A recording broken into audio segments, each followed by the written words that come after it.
great day for Lobo football. As Frank said, this is the first class that we've actually gotten to recruit in a normal way, where we go visit their high schools, we go visit them, we bring them out on visits. Some of them came out here on unofficial visits in the summer, so they got a true idea of what the University of New Mexico is about. We got a true idea of what they look like, who they are. Last year it was very alarming when they showed up for the first time that we got to see them because of the dead period in July when they showed up for school. And some of them looked the way they were supposed to, some of them didn't. We obviously got some really good athletes in that class because we had a lot of productive players in the true freshman class. I mean, we played up to 18 of them.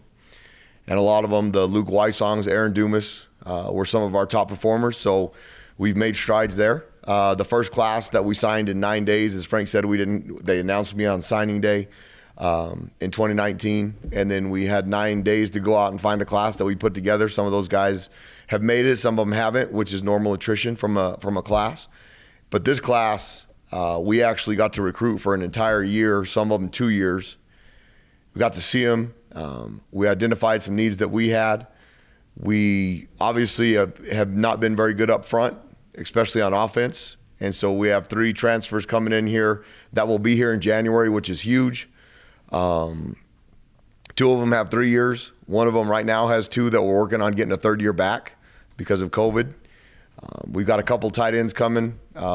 One that signed, one that we're waiting on sign, so I can't say the second name, but he's got his graphic posted on Twitter, so go ahead and check that out. Will Dennis will be here in January as well as the other one, so that's great. We definitely enhanced our speed. We've got 6 or 7 kids that are 10.5, 10.6, 100-meter kids. Christian Washington, the running back out of Helix, because of the transfer portal, we have gotten some kids from high school kids and some junior college kids that we would not normally get.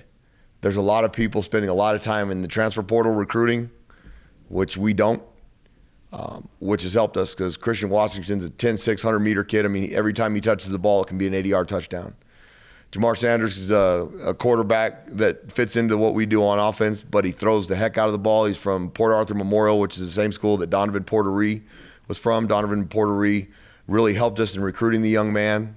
Him and the young man's dad were teammates back in high school. Stepdad were teammates back in high school, which really helped because Donovan was able to explain what Jamar's getting into and who he's going to be around. And Jamar's another kid that every time he touches the ball, it can go 80 yards for a touchdown. So we've some of the home run hitters that we've been missing around here, we've identified that.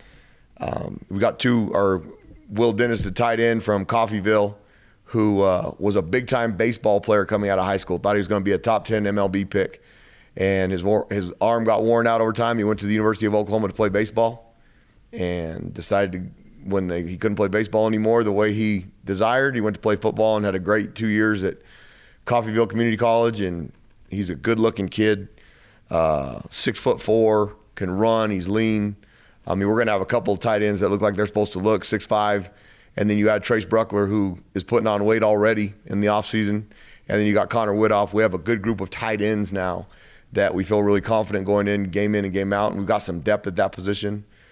The 3 old linemen, J.C. Davis, DJ Winfield, we got a whole class of acronyms now. We got AJs, DJs, CJs, JCs. It gets kind of confusing trying to think of all those guys.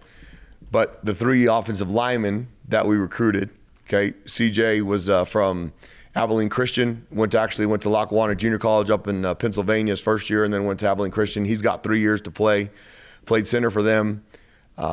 He's going to be a really, really good player. He's athletic, and they're big. They're 6'4", 6'5", 300-pounders that are really good athletes. CJ is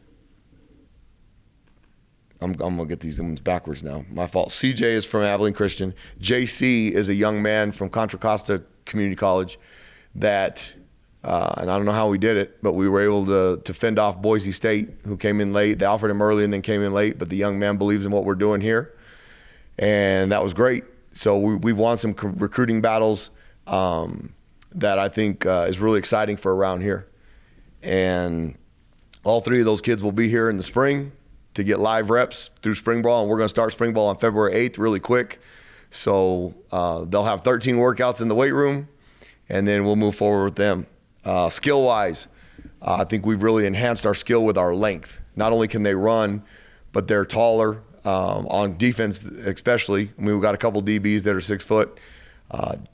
Jamarius, Glover Quinn's nephew, all-state football player in the state of Mississippi, where per capita it's the most NFL players come out of that state. He is driven to be better than his uncle. And everything it's all he talks about. He wants to be better than Glover. And Glover was sequential. I mean, Glover hit me up last April, was like, Coach G, I got a nephew that's really, really good, that's going to be recruited big time, that I want to play at New Mexico. And they came out, and then we had an official visit. Glover's sister came, who we met during recruiting the first time. Really, I mean, the legacy of Lobo football helped on that one, and that's outstanding. I mean, we had Luke Wysong because of the legacy of Lobo football, Gatorade Player of the Year. Now we've got Jamarius. I mean, that's some really cool stuff, and Glover was very big in helping us get the young man, and he's driven to destroy everything that his uncle did. We got signed 4 New Mexico kids. Obviously, I believe we got the best ones in New Mexico of the 3 high school kids that we signed today. Obviously, Tyler Keaney's coming back home, which is a really good get for us. We had a great meeting with him and his family and myself on Saturday. Was really fun to explain to them and just see Tyler's excitement. And you guys see all those pictures on social media. Was outstanding. And then Zach Vigil, Gatorade Player of the Year. What he did in the very first game against Cleveland, if he would have been 100% healthy, the championship game might have been a little bit different, but we're excited to have him here on our football team. And then Caden Romero, a really bad injury during the All-Star game. And to the young man's credit, he called and asked before the game. He might have jinxed himself. He called and asked, Coach, if I get hurt, something's going to happen. Nothing's happening. You're a Lobo. I want you to go play that game. I think those things, I mean, when you get selected it's a great honor. And if you get hurt, you get hurt. Not a big deal. You get hurt. You take a chance getting hurt every time you play football. So he'll rehab that, and he'll be back strong as ever. And then Hunter Hammacker, his dad and I were teammates back in the day. Great linebacker from here in Mcquay High School, which we're really excited about the opportunity to have a local kid. That's also a legacy Lobo. I mean, those guys are starting to buy into what we were doing before they even get here. And that's huge in helping us build this. It's how we did it the first time, and it's the direction we're headed. We don't want to miss anybody. Defensively up front, we've got a couple of D linemen that, I mean, David Rawai will be here in January. He's a high school kid who's graduating early. He's a Nigerian high school kid. He's 6'5", 260. He's got feet like a soccer player. Moves really well. So between him and Tyler both being here up front at semester, that'll be a great enhancement for us up front. We've got some more depth and some more size and length there, which we were a little short on, especially having to replace Joey. And then almost everybody, all but 2 kids on here, which is really important to me, are multi-sport athletes. We got some state champion wrestlers. We've got some really good baseball players. A couple of those DBs are really good baseball players that, I mean, they have great ball skills. I mean, shoot, Kevin Woods had 4 interceptions in one game. Jamarius Lewis is a big-time, Glover's nephew is a big-time baseball player. And I want all these kids to continue playing baseball. I mean, Tyler showed up the other day at 270 pounds. He's fine. He doesn't need to go and gain more weight. We'll get him into shape and put him where he needs to be. So work out a little bit over this Christmas break and get going. And so we've got a bunch of those kids that, I mean, we're excited about this class. Now, I've never seen a coach come up here and say we signed a bunch of dogs and we're going to be terrible. And I say it all the time, we're as good as they are 2 years from now. I mean, they're really good on paper. And we had some productivity from those freshmen the last 2 years. We won 3 games this year. So we'll know next year how much progress we made with the first 2. And then in 2 years from now, we'll know how good this class is. And I think in 2024, we have a chance to have a really, really good football team. We'll be better next year because of the 3 classes that we've recruited now. I think we filled some holes. And here's the great part. We've got a great compliance department around here. I mean, Eddie and David and I talk about all the time how supportive they are and the resources and stuff that we have to be successful. We signed 24 kids today. We're expecting a signature tomorrow. And we have 8 scholarships left to give out in January. Okay? We do some really good things around here. That's 32 kids. That's almost half a roster. That's because our compliance department does things right. They work their tails off to make sure that we have opportunities, and the coaches are doing a great job of going out and finding talent. They're doing a great job building relationships because we're beating schools that we wouldn't normally beat, and I don't know why for a 3-9 football team that we were able to. It comes down to the people they're going to be around and their parents feeling comfortable with that. So, I mean, we're going to celebrate this class. We'll really celebrate this class like we did on Friday night when they're seniors. And the banquet on Friday night was a heck of a deal, and that's when we'll know how good this class was. So coaches can say what they want about stars and papers and all that stuff. And they're good on paper. We'll see when they put on the pads and when they're playing in the game. Go ahead, Brandon. What were conversations like with Tyler, and what does he bring to this class? Well, Tyler's a New Mexico kid, and Tyler, I was really looking for. I mean, we had this conversation during recruiting, and I came in late on Tyler because of the timing of when they hired me and stuff. Now, I had a relationship with Tyler because we were recruiting him at Arizona State. So, I mean, I had talked to him and Dad, and the right thing for them to do was go to UCLA. And when he told me that that's what he was going to do, I told him I was proud of him. He's a New Mexico kid, and in 2025, we're going to whoop his tail. And he laughed, and we had a good time. Well, I promise you this, Tyler Keaney is looking really forward to September of 2025. And he brings that attitude. He obviously brings some size. He's a good athlete. He's a New Mexico kid. And the thing I warned him about coming home is everybody knows who you are. So they're going to celebrate you, but guess what? You better stay on the straight and narrow because they're going to know who you are. And it's good for New Mexico kids to have that feeling and the great responsibility that they have representing our state and having an opportunity to do it for our university. It's really cool. So he brings a lot as far as people know who he is. He's got a great work ethic and a great motor. And the great part is we get to start that in about 3 weeks. Yeah, was he just super eager to come back? And has he bought into what you guys are trying to build here? Definitely bought in. Had opportunities to go other places. And I think we've got something really special here. And I think sometimes you have to go away to realize it. When you're getting recruited by as many Pac-12 offers as he had, it's really hard to stay home when you've got those kind of opportunities that you think are better for you. And then, the transfer portal gives those guys an opportunity to come back. We didn't spend a whole lot of time. We're looking for a quarterback that I think we have one the thing with the quarterbacks is if they're transfers, they don't have to sign. They can come anytime they want. And so I can't comment on the quarterbacks that we're recruiting, but we'll have one here in January that's going to be a really good player that until they sign their grant and aid, we can't talk about. So Tyler had the opportunity to come home, and he messed with other schools in our league, and I think he saw what was best for him and his family. He has a girlfriend that lives here too, which kind of helps. So I'm just curious. You talked about Glover Quinn's nephew saying that he wants to destroy what Glover. Did you tell Glover that, and what was his reaction? Glover is really proud of his nephews. I think they have a great family battle amongst that. And right now, Glover can say, "All right, pup, just say what you want to say. Do it. As soon as you're an 8-time All-Pro NFL safety, then come talk to me. As soon as you build an empire like I have, because I was smart, and he's a graduate from the Robert O. Anderson School of Management. He invested well. He's taking care of his family, so he can talk all the noise he wants to. And if Jamarius comes in here and he does those things, we're all going to be really happy, and so will Glover." For Hunter from Mcquay, talented linebacker core in this year's senior class in New Mexico. What stood out about Hunter? His physical nature. When he hits you, he tries to annihilate you. Very similar to Deion Hunter and Ray Luatele. They have the same mentality, the same makeup.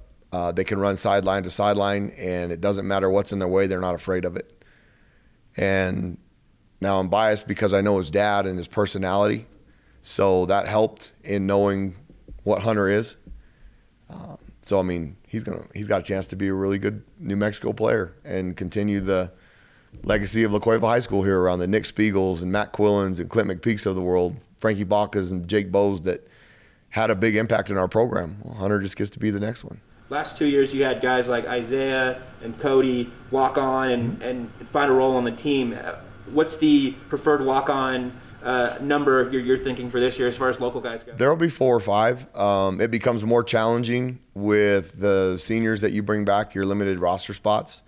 But we have identified some New Mexico kids, and those spots will shake out as we get through spring ball, and there'll probably be some kids on our team that decide that they don't have the role they want. They'll move on, and some of those spots will open up. So those guys will have an idea. We've had contact. You've seen some of them on Twitter. We'll have a really good walk-on program from here that will help significantly. And like those guys, they'll have opportunity to earn scholarships. And Isaiah and Cody Moon are on scholarships. Cody Moon's going to be one of the best linebackers in our program once he gets over 200 pounds. But he played a whole lot and needs to get bigger and stronger. We just haven't had time to do that in the weight room. We did for 2 weeks after the season and made some progress in a short time, and so they know what they're in for. How were you able to win those recruiting battles, and how did relationships? How did Rocky play that role? On the defensive side of the ball, and then when we bring them here on visits, I think we do a great job. I think our players are our best recruiters, and we get them around our players, and the players can kind of sell what it is in the same language that those kids understand.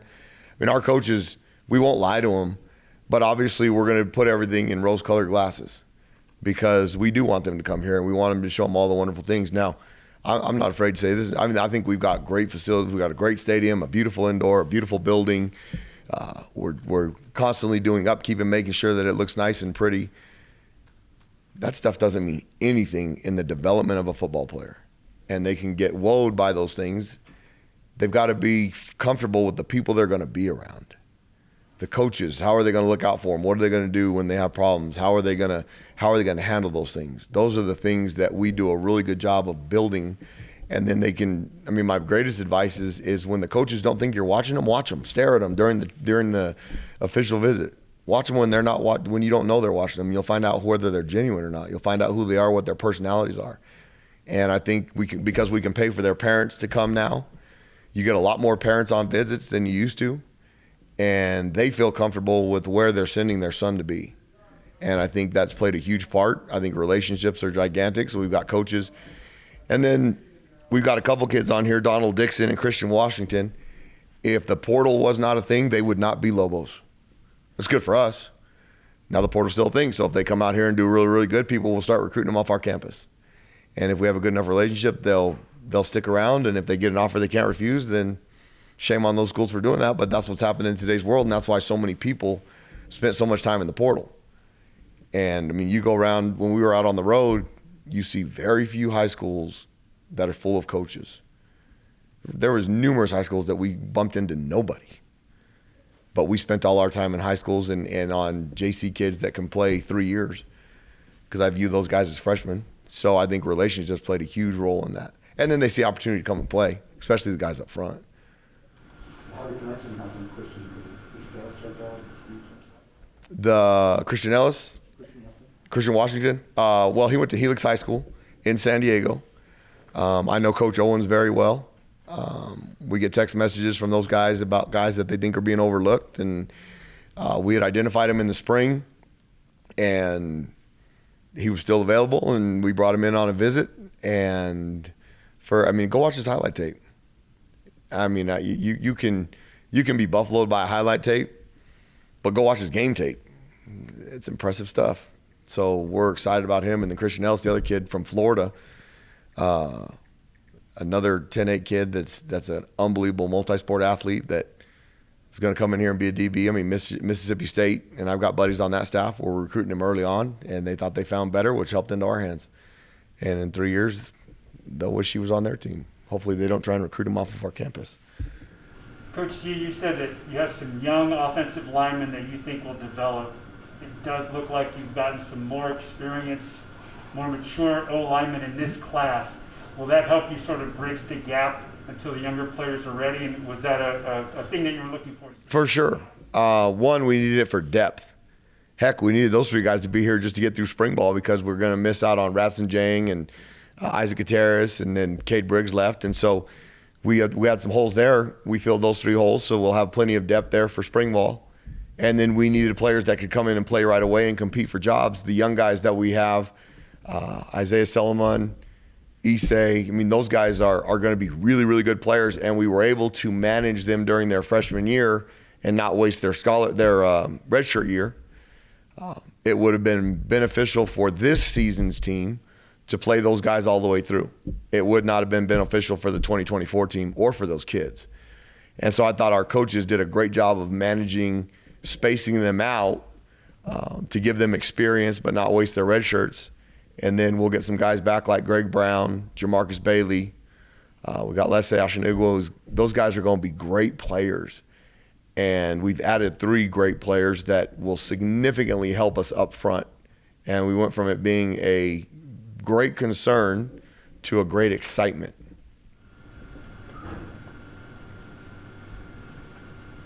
What's up? What? Can you talk about your philosophy with JUCO transfers? I've said it a lot. I mean, when I got here, there were 64 junior college kids that had been recruited in the 3-year period before I got here. I don't think you can build a program that way. Bill Schneider did it back in the day at Kansas State, and they competed for national championships. He had a great market where they would redshirt those kids and try and get them for 3 years. Don Coryell lived off of JC kids back in the day when they were throwing the ball all over the place at San Diego State before they were a prominent Division I football team. That's 2 cases. When you try and do that, you're going to get some kids that you're hoping can play as opposed to projecting to play. And our philosophy was if we can find kids that are like they have 4 years to play 3, I deem those like freshmen. Jake Saltonstall is going to be in our program for 2 more years. He's been here for 2 years. We recruited him out of the junior college level. Both CJ and JC will be in our program for 3 years. DJ, we're working on getting a 3rd year because of COVID and those things.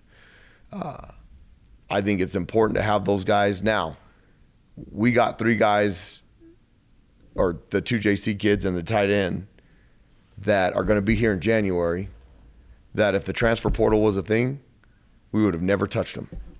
They'd be going to Power 5 schools, and nobody's recruiting junior colleges.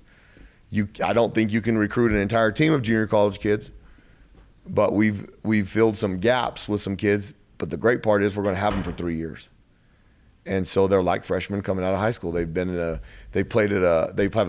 a ton of game experience from the games that they played last season, a semi-weight program, and they get here right now. We don't have a single JC kid that's not going to be here right now, and that was a big criteria.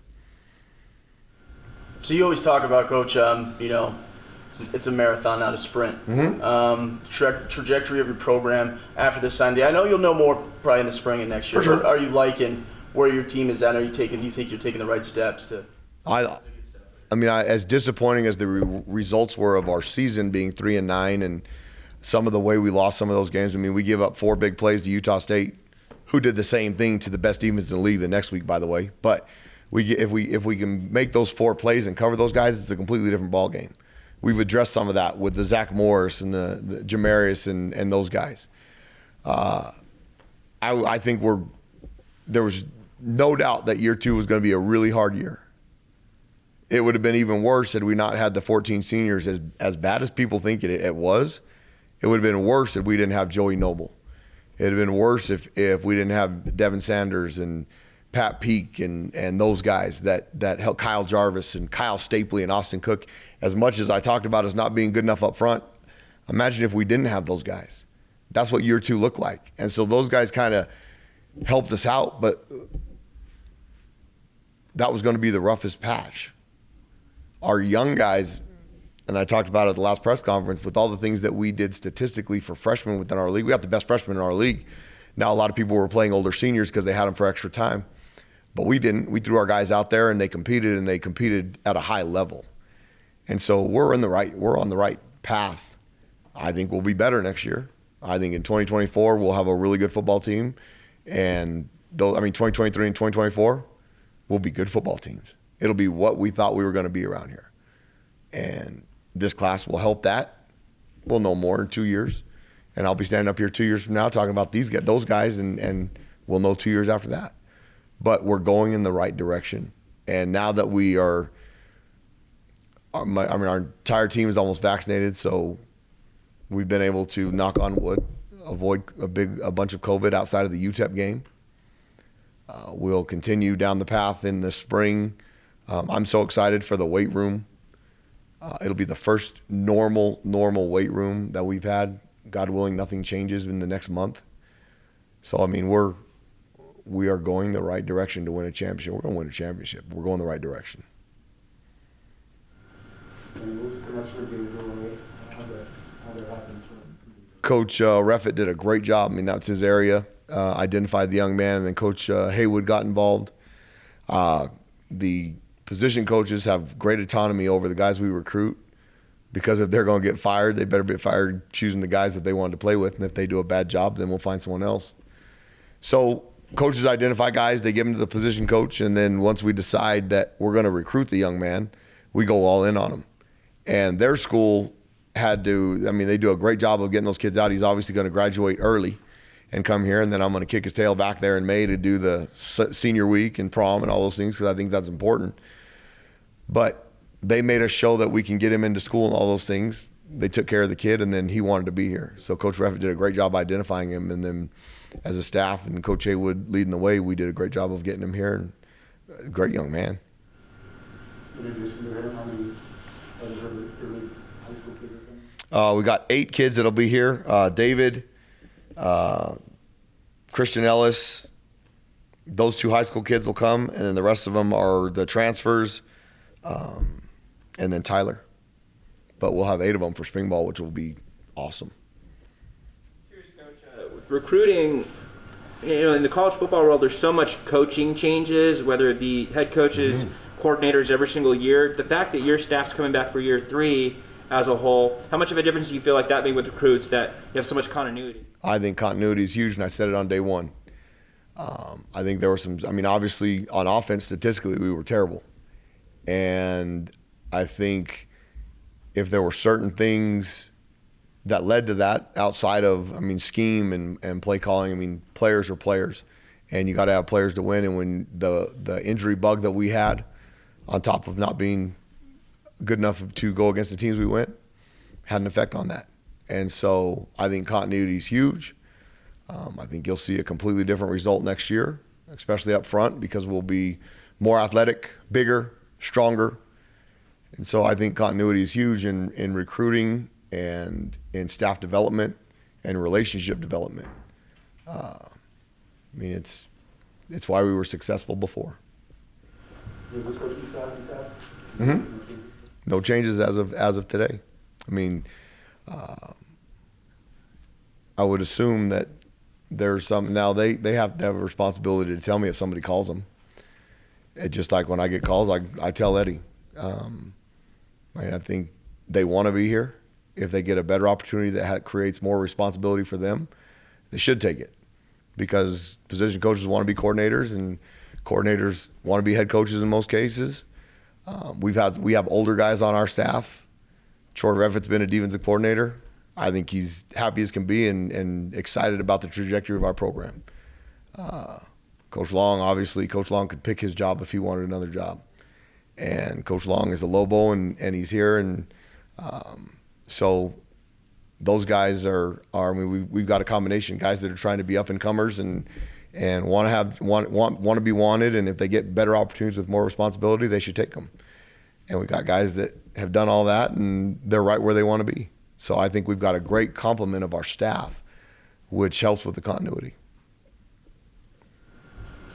You mentioned recruiting speed, and I'd like for you to expand on that a little bit. How do you do that? Sometimes there's a stopwatch, there's a tape. How do you know what to believe?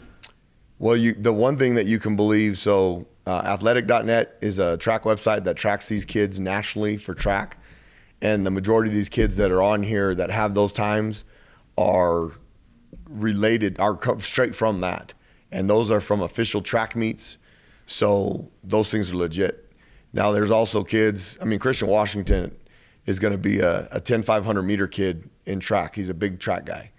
He plays like a 10,500 meter kid every time he touches the football on a highlight tape and on his game tape. I mean, you watch him run away, people have angles on him, they don't catch him. He's quick in the hole and shifty. He's 190 pounds, so they have a hard time tackling him. So you got to evaluate game speed, because there's a ton of guys that run great track times that can't play football for a lick.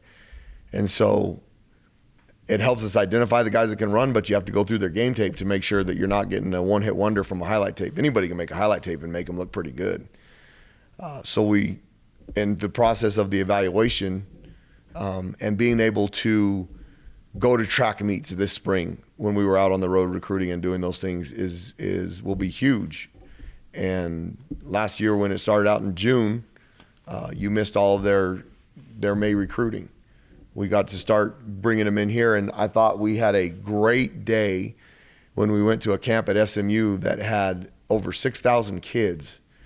In June, they had 6 different sessions. Coach Dykes, who's now at TCU, did a phenomenal job with organization, and they brought about 750 kids every hour and a half all day. And so we got to evaluate all those kids. We had 7 position coaches there, and I think 5 of the kids that we signed, we identified at that camp. Well, that took place of spring recruiting. We got to see them move around, and then we got to evaluate all their games in the fall. And then we got to bring them in on an official visit and actually recruit them and show them what our place is about and how great Albuquerque is. I mean, every big city has bad places. You have to know to avoid them. And so Albuquerque's a beautiful town. The tram's beautiful. I mean, all those things. And I think that really heavily weighed in. So that's how we identify speed, and then you got to be able to make sure they can play. Do you expect any of these signings to be a double? No.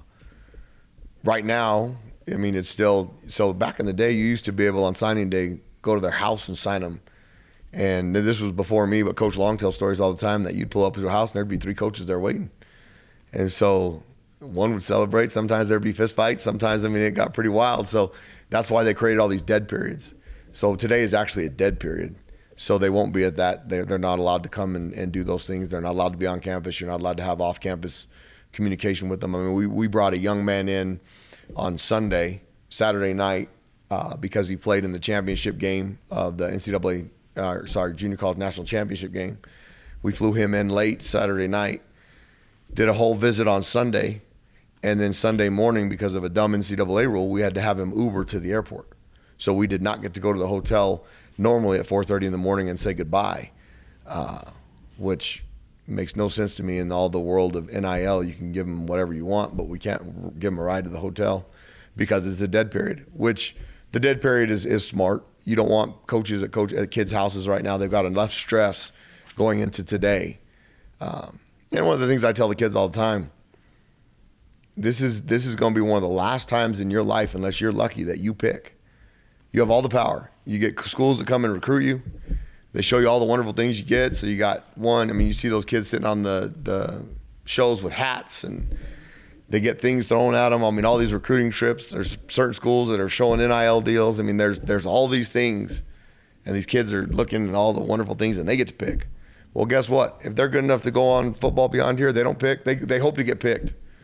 When they graduate from here with degrees and they go interview for a job, when you guys interview for the stations, you hope they pick you. So these kids have all kinds of power. So they're getting just everything inundated at them. Imagine having coaches at their houses today and yesterday. It's not fair to them. So I hope they enjoyed it, and it's an exciting time for them, and it makes it an exciting time for us. Tonight, come out to Revel, though, 5:30 to 7, and we'll be on the radio. Robert will be there.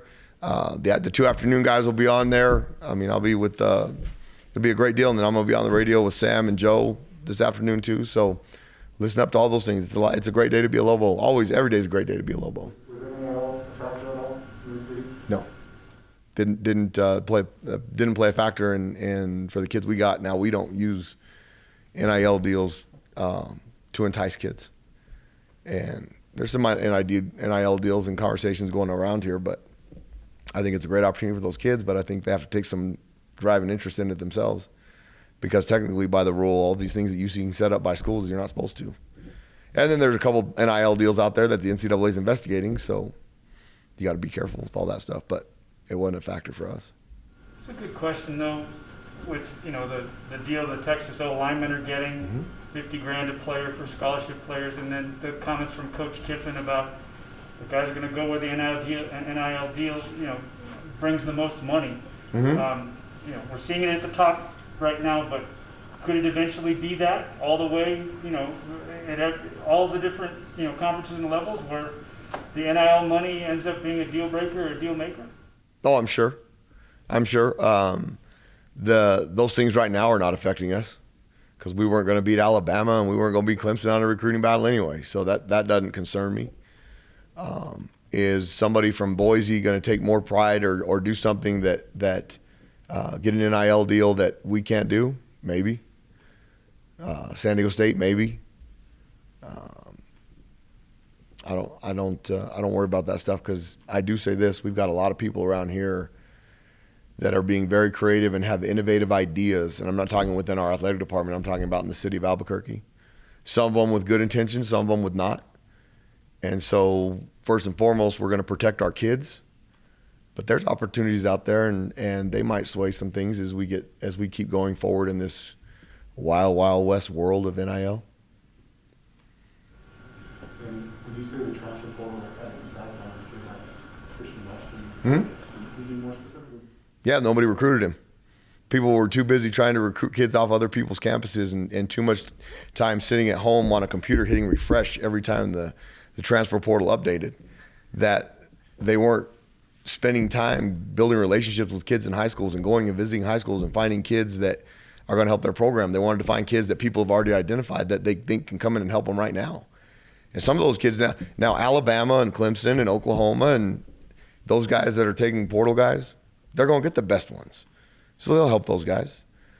Schools like us and probably some lower tier Power 5 schools, and this is just my opinion, are taking on other people's problems that they couldn't play there. Now, there's always circumstances where kids, they don't see something in their future.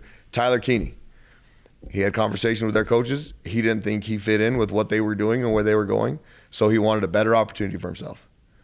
He sought the portal. I had a relationship with him, but we didn't recruit him off of their campus. And so I think there's so many coaches relying on that refresh button that we got a couple steals. Donald Dixon would not be at the University of New Mexico if it wasn't for the transfer portal. He might be the most athletic guy in our class. An offensive lineman might be the most athletic guy in our class, including Jamarius Lewis and those guys. He wouldn't be here if the transfer portal wasn't. So we got a steal. We got a couple Power 5 kids because coaches had other priorities. We didn't. I think that helped us tremendously on a couple of them. I think Christian Washington was that way. I think Christian Ellis was that way. I think Donald Dixon was that way. I don't think those kids would be here. But I am proud they am, and proud that they are, and they're excited to be here, which is really cool. And I want to give our graphics department did an outstanding job with some of those commitment graphics those kids get and all those things. That's some pretty cool stuff. Our guys on the photo shoots, on the official visits, a gentleman by the name Matt Still, and then Corey, Sarah from our own department. Those guys do an outstanding job. Corey did a great job at our banquet, and I didn't acknowledge her, so I apologize for that. But she did a great job at our banquet. We've got a great graphics department and media relations department that really helps those kids out. And then I've got another one that, we put some stuff out there on Twitter that really cool stuff. Joey Noble won the Bill Brandon MVP and the Go Lightly defensive MVP. And we put on there, it was the first one that we'd done it since who, Brian Urlacher? Well, we were corrected by one of our own GAs, and I apologize. Jake Rossschiller did that in 2016. So Jake Rossschiller needs to be identified as one of the greats that got the Bill Brandon and got the HGJ Go Lightly trophy. And so we'll put it on Twitter for Jake so you don't hurt his feelings. But we did. I did. That's my fault. So we do some really cool things for those guys. And I think that's a part of the resources and things that we do around here.